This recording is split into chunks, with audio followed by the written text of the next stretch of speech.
Welcome back to U.S. Farm Report. Trusted, timely, tradition. Welcome back this weekend. Well, U.S. transportation has faced rough waters all year.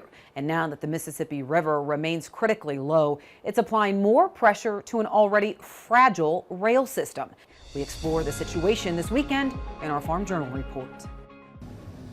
And I would say by and large, we're on the short rows, so to speak, Tyne, of harvest here. Harvest in the core of the Corn Belt is nearing the finish line. But I'd say in the next week, we'll have that fairly well completed. And we're on to the fertilizer side now, both dry and an aggressive run on the ammonia, trying to beat this cold weather that's coming in here later this week. As fall field work picks up pace, so do concerns about what the potential crisis on the nation's railways could mean for business. The weakness of that system is it's so fragile. With one person not showing up has a ripple effect for what could be days on a unit train coming to see us or leaving our facilities. Landus Cooperative is a farmer-owned cooperative with a large footprint in Iowa. And as the Mississippi River remains low, Landus's Matt Carstens says it puts more pressure on rail. If you're not getting movement on the river system, or those freights get high enough, which they are now, you see a switch to rail, putting more pressure on the rail infrastructure.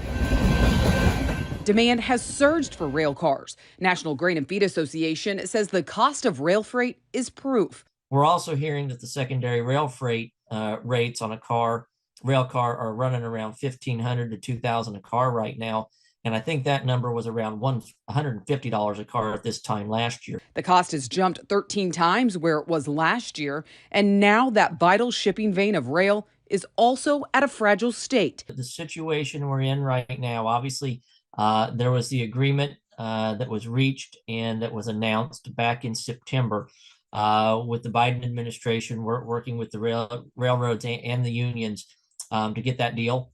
But all 12 unions have to ratify it. As of today, NGFA says 2 unions have already voted to not ratify that agreement. And there are 3 remaining unions, one which I believe will make their announcement, I think, on November 14th, and 2 others, the 2 largest ones, which are scheduled for November 21st. The hiccup is all unions must ratify the deal. If not, under the agreement, the rail workers can strike starting November 19th.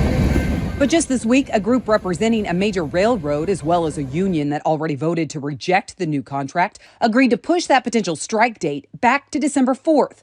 While this gives the groups more time to reach a new agreement, some fear it's just kicking the can down the road as concerns over transportation heat up. You add that threat with low river levels, and we no pun intended, could be on a perfect storm here if things don't go the right way quickly, whether it's enough rainfall to get those river levels up.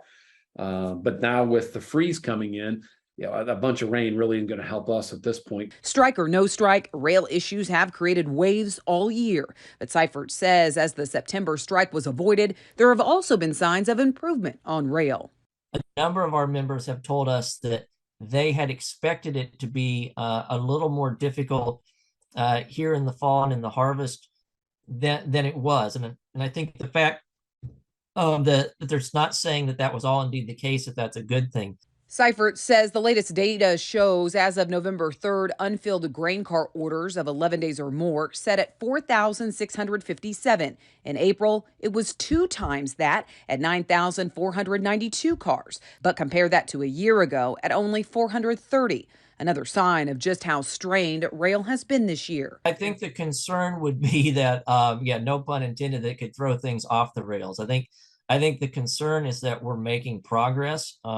And we have been going in the right direction, even though we do still have some challenges. Seifert says shutting down rail for even a few days would provide shocks to the system.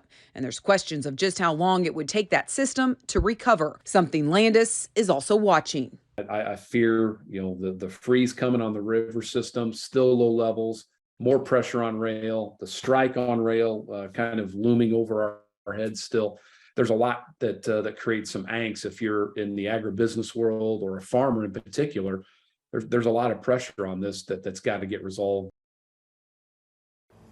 Well, what could the possible rail strike mean for historically strong basis across the country? Mark Gold and Brian Splitt answer that question next.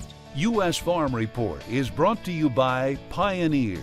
Pioneer combines leading-edge R&D with rigorous local testing to create seed innovations proven to thrive in your fields. Pioneer, what's next happens here.